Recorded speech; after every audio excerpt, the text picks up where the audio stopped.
సూర్యకాంతం గారితో ఎలా ఉండేది సార్ అది మీరు చేసిన సేమ్ సినిమా? యాస్టీజ్గా అంతకుముందు మేము చిన్నప్పుడు ఆవిడ గురించి చెప్పుకుంటారే ఆ, సూర్యకాంత్ అంటే ఎలా అంటని ఆ, అవన్నీ ఆ సినిమాలో చూసాం. ఆ లెఫ్ట్ హ్యాండ్తో పైకి ఆవిడ నన్ను కొడుతుంది ఆ సినిమాలో. మ్మ్. మనం నేను మ్మ్. అవును.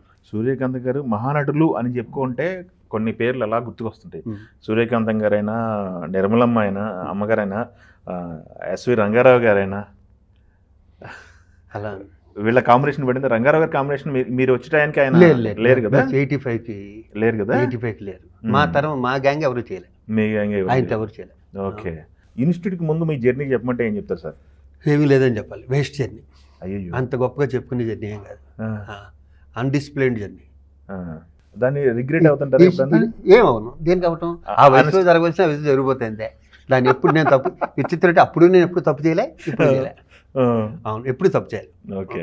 అంటే బాగా చదువుకోవాలనో లేకపోతే అయ్యి ఇయ్యి అసలు అని- చదువుకోవాలడానికి అసలు వ్యతిరేకం నేను. మ్మ్. ఎందుకంటే రాలే. మ్మ్. స్కూల్కి వెళ్తాం, గ్రౌండ్లోనే ఎక్కువ గడిపిస్తాను స్కూల్కి వెళ్తాం కానీ. మ్మ్.